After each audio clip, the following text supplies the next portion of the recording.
In the last class, we learnt about ideal voltage amplifier, which we call as voltage controlled voltage source. Ideal current amplifier, then we said, is nothing but current controlled current source. Very simple terminology regarding what is meant by voltage control and what is meant by current control we learnt, wherein if it is voltage control, obviously at the input port II is 0.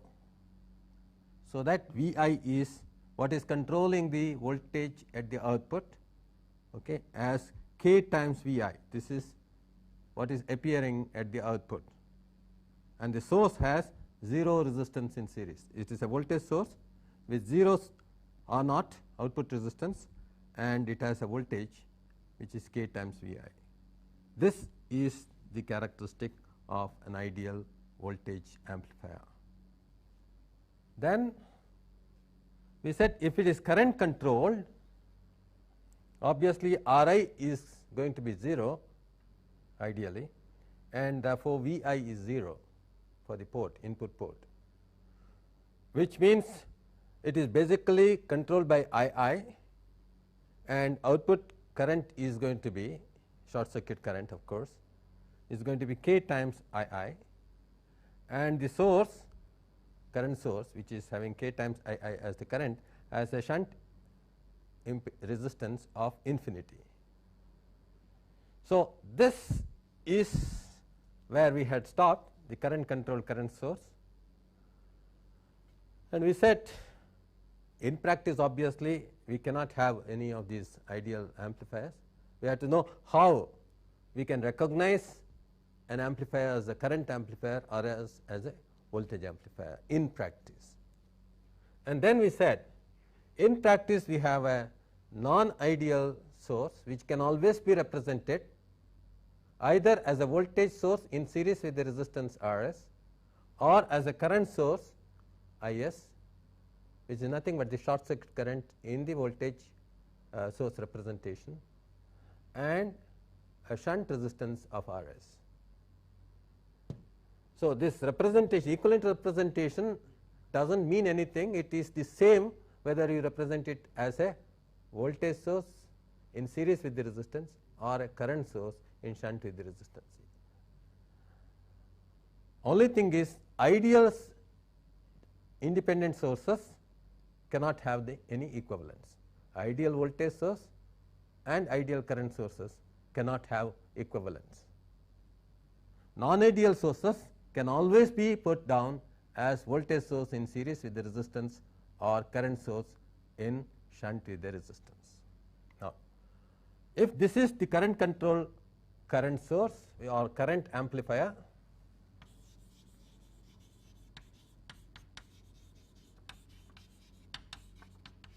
obviously in a practical current amplifier we will have some input resistance Ri, and what we want is that Ri should be a short circuit. What does it mean? Ri should be such that it should take most of the Is, which is possible only when Ri is much less than Rs, and then we say that the input port is current controlled. So, we can contrast this with voltage control, wherein Ri was much greater than Rs. That was voltage controlled.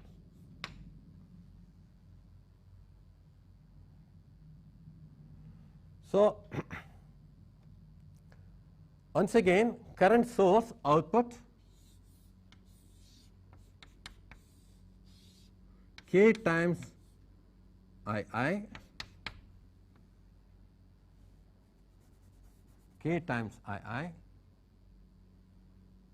is going to be shunted by a finite output impedance of the amplifier. This is the way you are representing a current source, non-ideal, at the output. This is a dependent non-ideal current source. So, it is going to be K times II shunted by R naught, and if it is a current source, then R naught is going to be much greater than RL. So, that most of this current still goes through RL and very little is lost through its output resistance. So, you can compare this with what we said can be considered as a voltage source, wherein Rs is much less than, that is R naught is much less than RL. So, this is the way we can distinguish between current sources and voltage sources practically, and current controlled and voltage controlled pores. Thereby declare these as either current controlled or voltage controlled at the input, or voltage source or current source at the output. Thereby distinguish for a given source combination and a load, the given amplifier can be identified as either a voltage amplifier or as a current amplifier. This particular aspect can be illustrated just as we did in the case of voltage controlled voltage source type of amplifier or voltage amplifier. Example 2,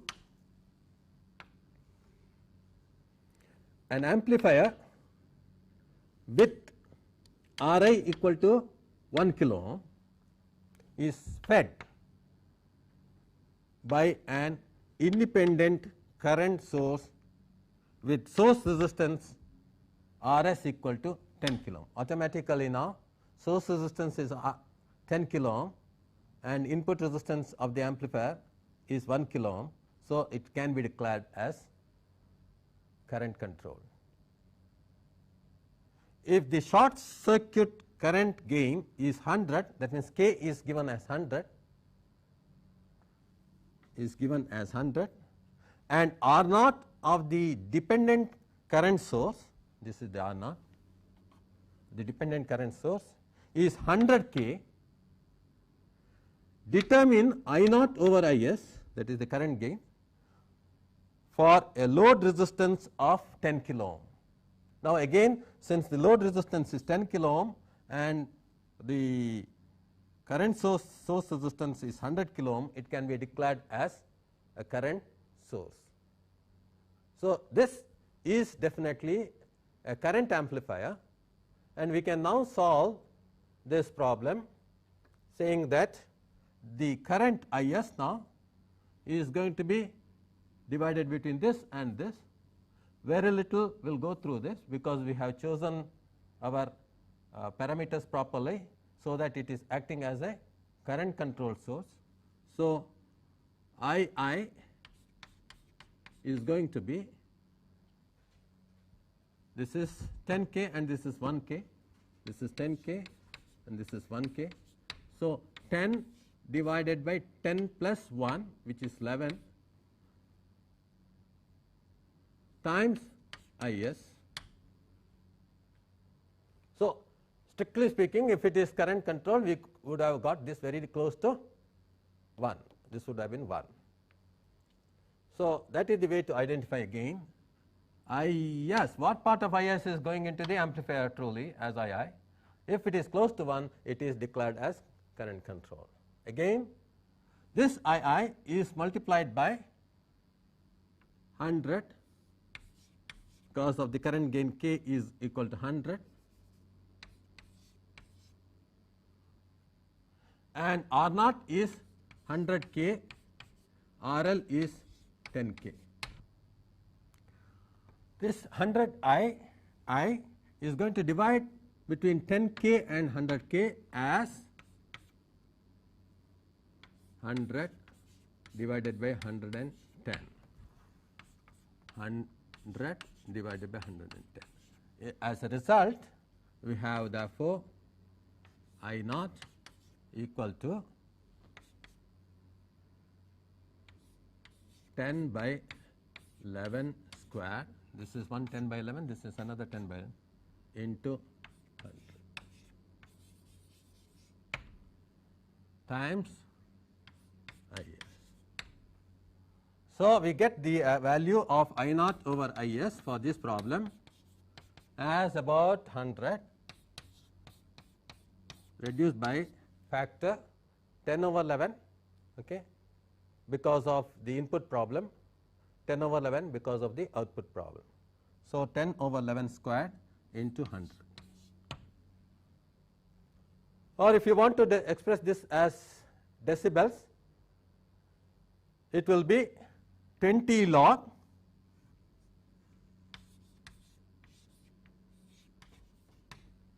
this 10 over 11 whole squared into 100, which is of course pretty close. This being close to 1, this is about 2 into 20, which is 40 decibels.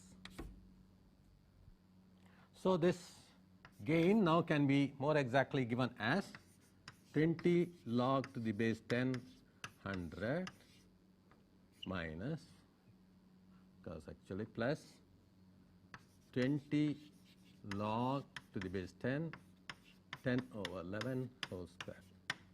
This is less than 1.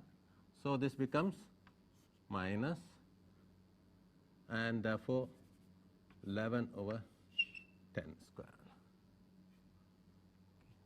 So, this is equal to the same 40 minus, this is evaluated, comes out to be 1.66, so many decibels, which we had approximated earlier as 40 decibels. Now, coming to the power gain, which is defined as P naught over P I, which is nothing but V naught I naught divided by V I I. This can be either represented solely in terms of voltage gain or current gain in the following form. V naught is nothing but R L into I naught, actually magnitude if you take, because there is a negative sign. R L into I naught is V naught, I naught squared, and then V I is I I into R I. So, R I into I I squared. V naught is R L into I naught, V I is R I into I I. Replacing it with this, we know that the power gain is same as current gain squared into R L by R I, which is nothing but R L in our case is 10 K and R I is 1 K. So, that times the current gain, which is already known to be 100 into 100, okay, into 10 by 11. This current gain is the current gain from input to output, not I naught over I S. Okay. That is what we had evaluated here. So, I naught over I I is nothing but the actual short circuit current gain is 100, then it gets divided between R naught and R L. So, that factor of 10 by 11, this squared. So, power gain in decibels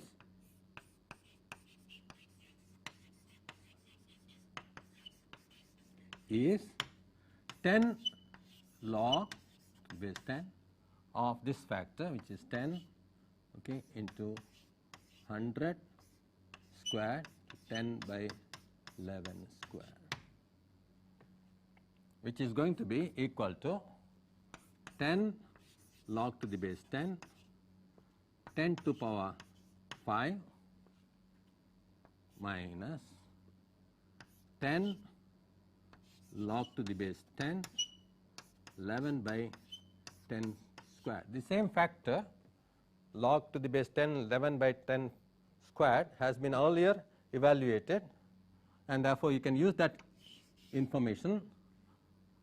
This is very close to 50 decibels. So, please find out how close it is to 50 decibels. Okay. We have the same factor evaluated earlier. Okay. So, this is the power gain. So, you know about current gain, voltage gain and power gain, the three important parameters associated with any amplifier. For any amplifier, we should be able to evaluate this in terms of decibels normally, so that we know the performance of our amplifier, whether we need one amplifier to fulfill our requirement or two amplifiers. That can be readily found out from how many decibels is your requirement in terms of amplification. If it is 100 decibels in terms of amplification that is required for power, then you know that two such stages must be cascaded. If it is 150, three such stages must be cascaded. We will discuss this later, how to do cascading to improve the power gain of stages. Okay. Now, we have yet to finish our discussion on amplifiers, the types of amplifiers. We have just discussed voltage amplifiers and current amplifiers. We have to now discuss about two other important amplifiers, ideal amplifiers. So,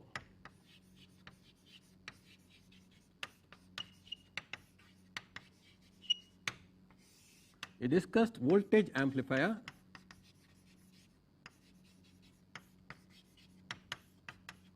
which was an ideal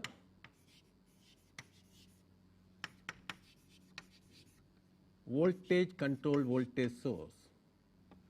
We discussed ideal current amplifier,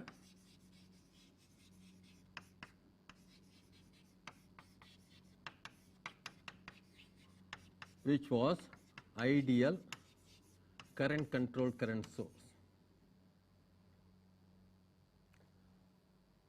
Just as ideal voltage source cannot be represented in terms of ideal current source, these voltage source and voltage amplifiers and current amplifiers are unique by themselves. They cannot be represented, okay, by the other method. But a non-ideal amplifier, on the other hand, can always be represented as a voltage controlled voltage source or current controlled current source.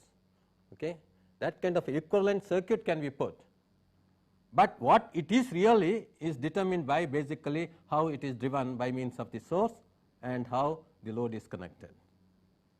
So, now the other two, obviously you must have thought of readily, possible amplifiers are when the input port is controlled by voltage, but output port is having not voltage source but current source. This is ideal voltage controlled current source, wherein Ri is infinity or Ii is 0. Then this being a current source, R0 is also infinity, and it is going to be controlled by current output, which is I of that is going to be transconductance G. This is conductance, and it is a transfer from input to output. That is why this is called transconductance.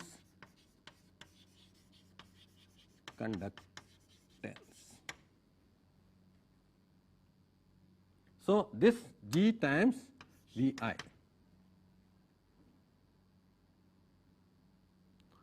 R0 is 0. So, this is basically called a transconductor.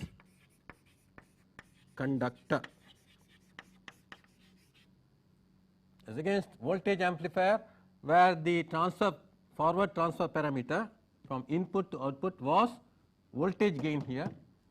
In this case, it was current gain. In this case, it is transconductance.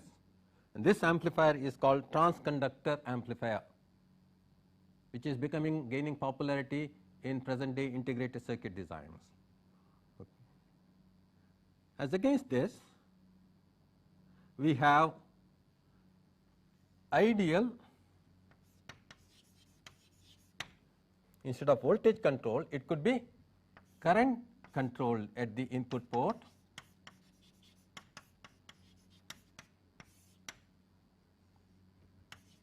and at the output port it could be a voltage source. It's a current controlled voltage source amplifier. Let us see. Current control means Ri of the amplifier is 0 and it is current control. Therefore, we have just as I0 here, Vi equal to 0, and it is a voltage source. So, voltage is equal to R resistance times I, the input current. So, this is therefore called just like this transconductance. This is trans resistance.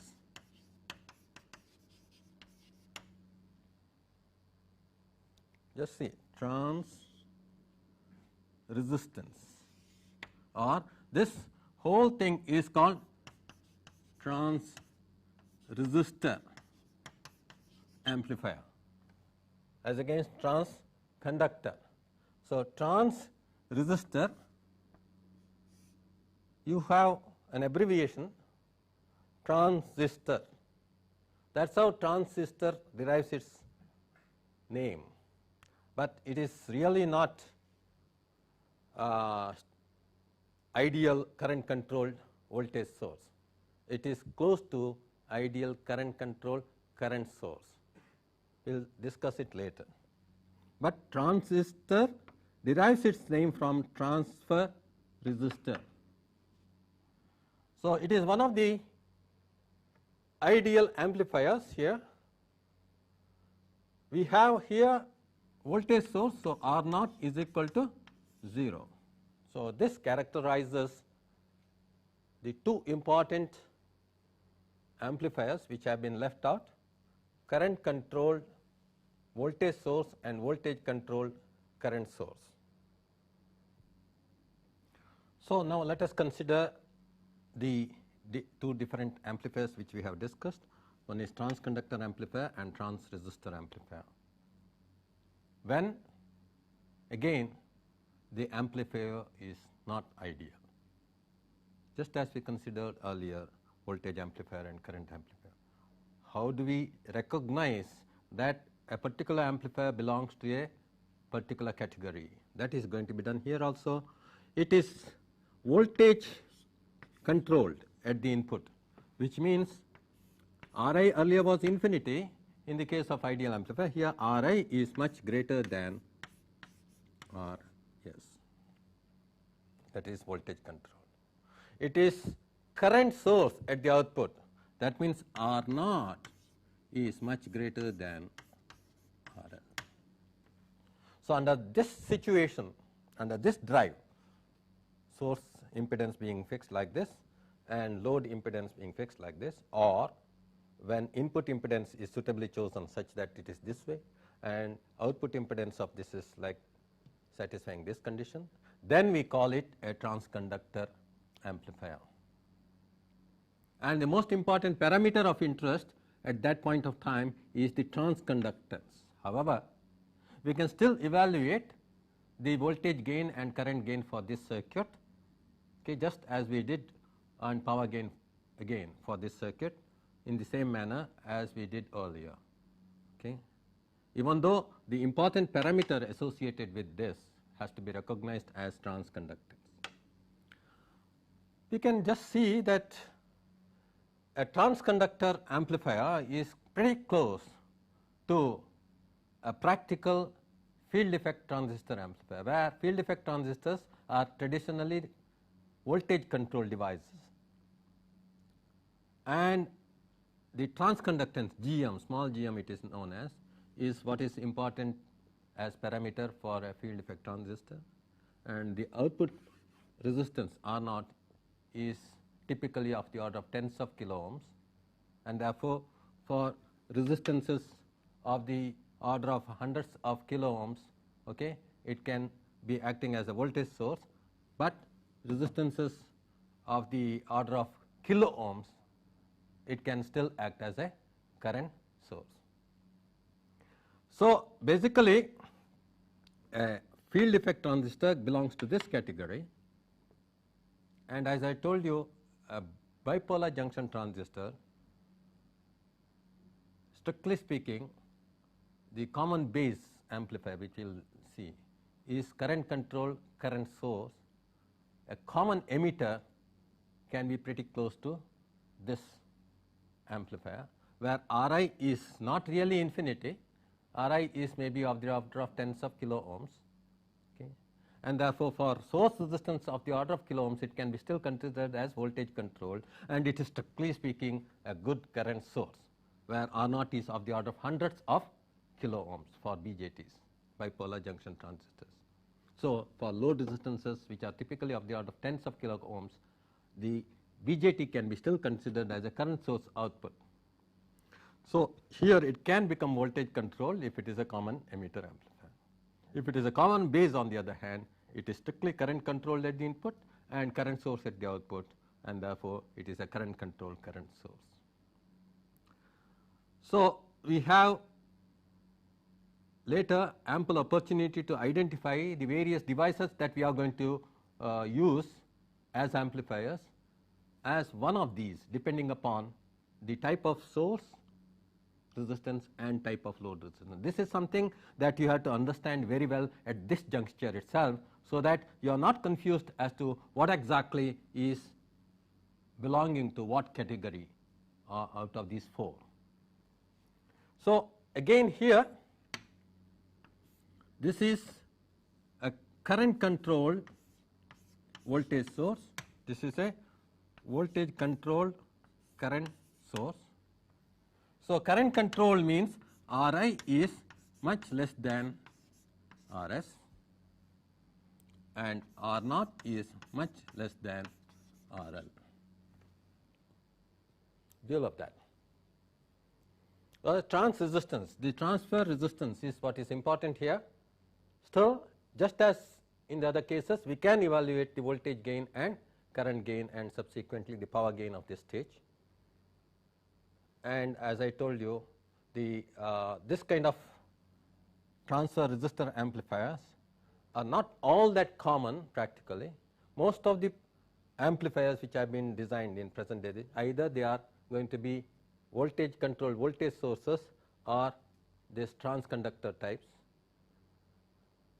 Very few of current control current source type as well as this current control voltage source type are in existence, but with the advent of new designs in integrated circuits, the current control current source has become very popular, and recently people have attempted to design current control voltage sources as well. So, traditionally we have been taught only about voltage controlled voltage source as amplifier. However, we have now recognized the existence of four types of amplifiers, ideal amplifiers, and these four types of ideal amplifiers cannot be exchanged in terms of I will represent it in this manner or I will represent it in this manner. These are unique by themselves. When a non-ideal amplifier exists, then we can represent that non-ideal amplifier by any one of the four categories. Now, what it is going to be out of the four is going to be really designed when Rs is fixed and RL is fixed. So, let us now summarize what we have been discussing so far. There are four types of amplifiers: voltage controlled voltage source, which is called voltage amplifier;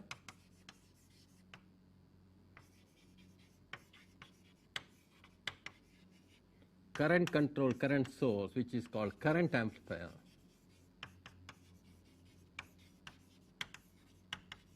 these are what are called duals. One is the dual of other.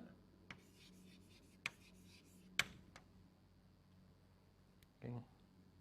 we have then voltage control current source, okay, which is called transconductor amplifier.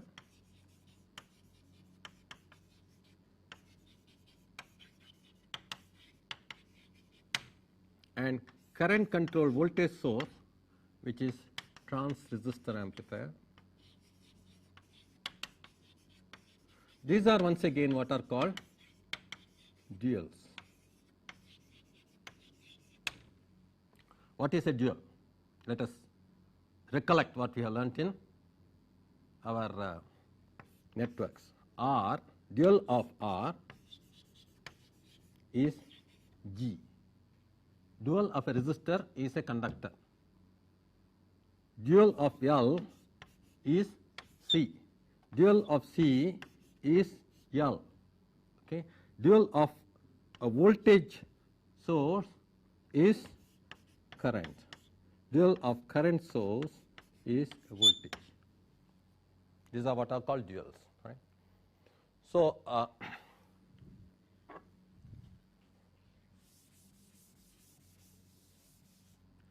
now I told you about cascading. Cascading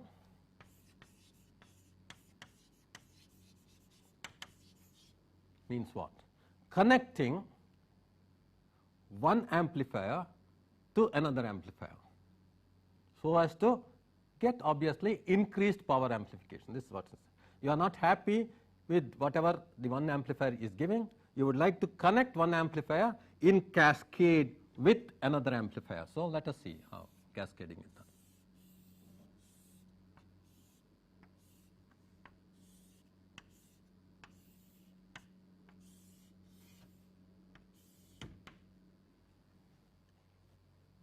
This is amplifier 1 is cascaded to amplifier 2, and then we are connecting, let us say, the load, and this is the first amplifier which is driven by the source, non-ideal source, whether it is voltage source or current source, both are, let us say, non-ideal, then it does not matter which one we use for representing it. So, amplifier 1 is said to be cascaded to amplifier 2, forming an overall amplifier, okay, which will give you better performance in terms of forward transfer.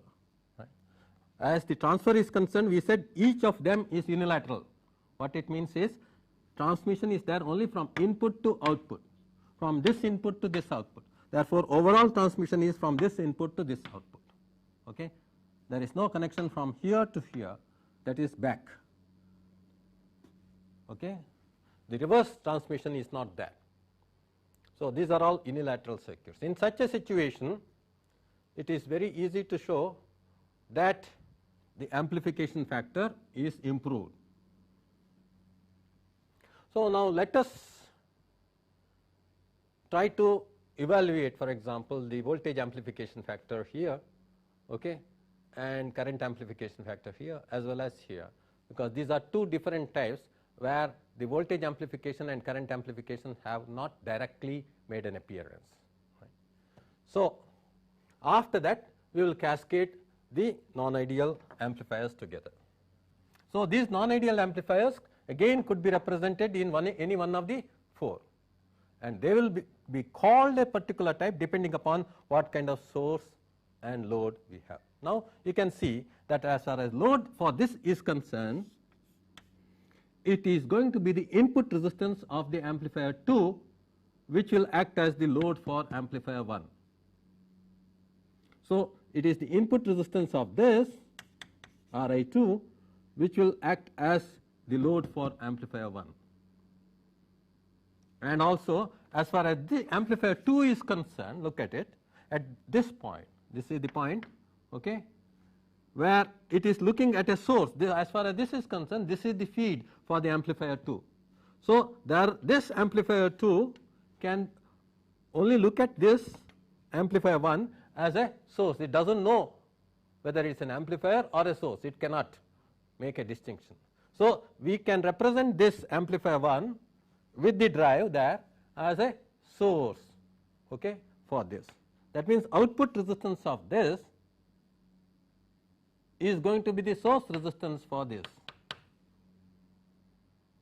So, this can be represented as a voltage source in series with some output impedance, which will be really the source resistance for this. So, you have to make a distinction now when we connect an amplifier 1 to amplifier 2. For amplifier 1, amplifier 2 is the load. For amplifier 1, amplifier 2, for amplifier 1, amplifier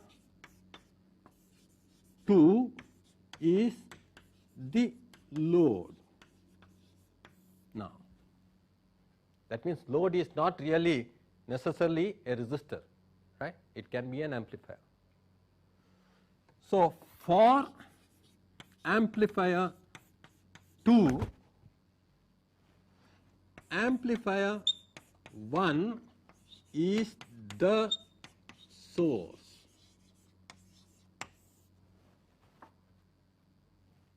That means I should be capable of representing amplifier 1 output as a source, voltage source in series with the resistance, or current source in shunt with the resistance, that is all. Now, you can see here, take any amplifier, this output of the amplifier is already represented as a current source in shunt with this resistance R naught. So, this load can be removed now.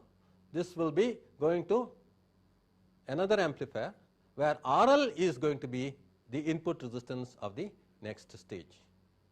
It is already represented as G times Vi shunted by R naught. Or if you think that this should be represented as a voltage source, you can represent this. So, I will make the alteration here. G times Vi shunted by R naught can be represented as a voltage source in series with the same resistance R naught, okay. But this voltage is now going to be G times Vi into R naught. It is nothing but what is defined as open circuit voltage of the source, that is G times Vi times R naught. Okay. So, now you see I have represented this as a voltage source with G times Vi times R naught, okay, and you will call this G times R naught as the open circuit voltage gain. So, now this was voltage controlled, this has now become a voltage source, and this is now G times R naught is what we have earlier defined as K. So, this is K times Vi. So, now we have already evaluated for such a voltage controlled voltage source the voltage gain and current gain. Okay. So, the same expression is valid for voltage gain and current gain, except that K has to be replaced by G times R naught. Is this clear? Next, let us see that this is already a voltage source. Now, the voltage here is R times Vi. I would like to represent this in terms of Vi. Let us say this is really the Vi of this stage. So, I know that Vi is nothing but II into Ri. Right? So, II is nothing but Vi by Ri. So,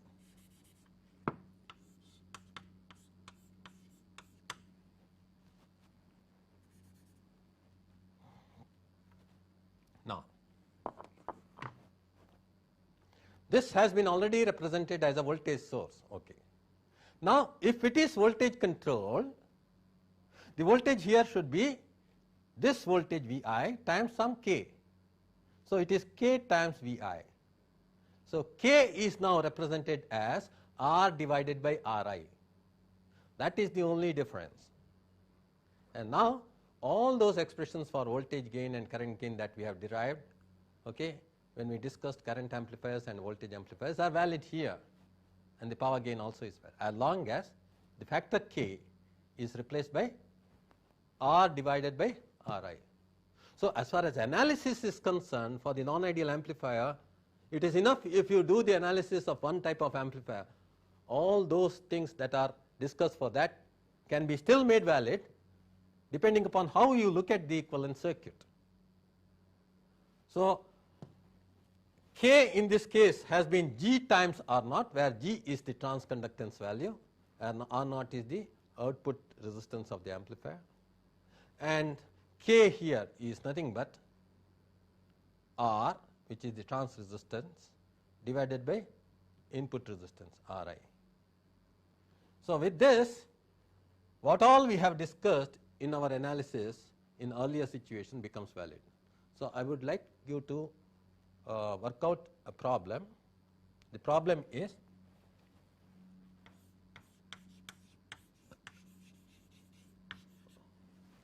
problem 1. Determine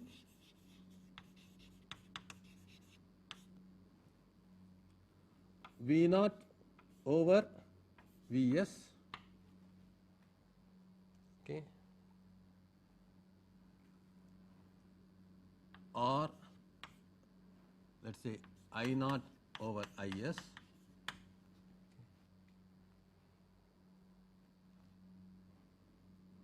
for Vc Cs and Cc Vs. Okay.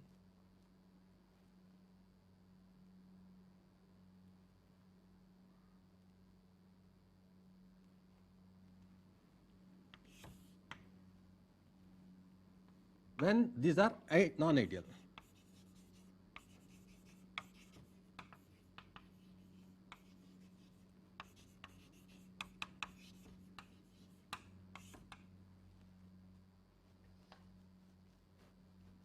So, please work out this expression. Okay. The hint that is given here is that the expression that you have derived earlier for V naught over Vs in the case of voltage controlled voltage source, I naught over Is in the case of current controlled current source become valid, except that you have to replace in the case of voltage controlled current source the K by G R naught, and in the case of this current controlled voltage source the K by R over R. Except that. So, if you work out this, you will understand that all these amplifiers can be used interchangeably as long as they are non-ideal. And also you will understand and appreciate what the load means. Load is always the input impedance of the amplifier, okay, when it is an interface like this between amplifiers, two amplifiers, and the source is the output resistance, okay, in series with voltage source, okay, if it is a voltage controlled representation, R naught shunted by a current source if it is a current controlled representation. They can be used interchangeably. So, this is the information about cascading. Another important, we would say, theorem that we can derive. Well, cascading is, what is I naught over II? Let us say we call it as current gain, AI.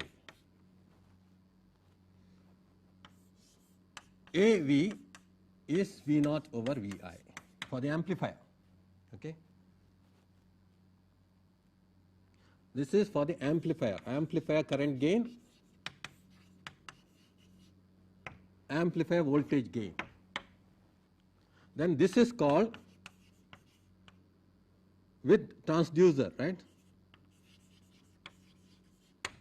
That means I naught over Is, okay, and V naught over Vs. We will call this as AIS, okay, and AV Vs distinction. This is the short circuit current for the transducer. This is the open circuit voltage for the transducer. Here we are ignoring the effect of the source impedances. Okay. In this case, okay, the source impedance is, let us say, so high that most of the current, okay, goes into the amplifier. In this case, source impedance is so low, most of the voltage comes across the input. So, this is a basic difference between I naught over II and I naught over Is, V naught over Vi and V naught over Vs. Always V naught over Vs is going to be greater than V naught over Vi by a factor which is going to be determined by Ri by Ri plus Rs. Okay. Same thing is case. AIS is going to be greater than AI. Okay. That is AIS into Rs divided by Rs plus Ri is what is going to be the factor. Involved in both, there is no difference in the factor. Factor is the same. Okay. Now, I want to prove an important theorem in cascading. What is it? V naught over Vi, okay, I would like to represent it in terms of current gain.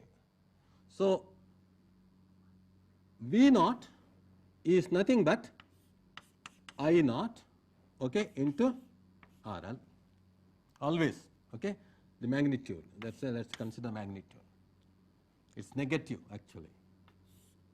Then Vi is nothing but II into Ri. This we have used earlier in the example also to obtain the power gain, okay, in terms of current gain. So, voltage gain of any amplifier AV is equal to AI, current gain of the amplifier, into RL by Ri. Okay. This is an important statement. So, suppose I am cascading. So, if I am cascading, at the cascading point, RL is another amplifier is equal to Ri. Please remember, the load for one amplifier, okay, is same as input resistance of the other amplifier. So, RL is equal to Ri. Then it is proven that AV is always equal to AI. This is an important statement. While cascading, therefore, okay, the voltage gain is same as current gain. That means, if an amplifier is capable of giving voltage gain but not current gain, or vice versa, if it is giving current gain but not voltage gain, then it cannot give either voltage gain or current gain when it is cascaded. An amplifier that is cascaded, if they are identical amplifiers, right, if they are identical amplifiers, okay, it should be capable of giving both voltage gain and current gain in order to give any one gain, okay, because current gain is same as voltage gain if identical amplifiers are cascaded.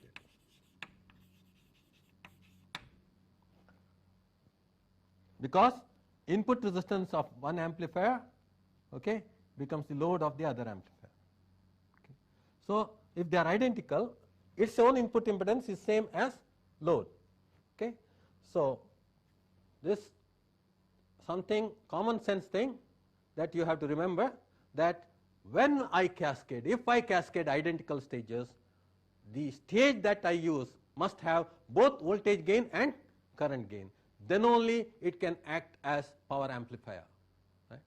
This is an important statement, profound in its, okay, sort of effect in design.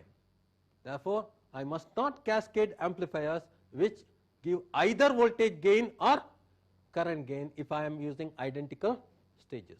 I must use amplifiers which give both voltage gain and current gain, okay, so that when I cascade, current gain becomes equal to the voltage gain and it is greater than 1, and therefore subsequently it will give you power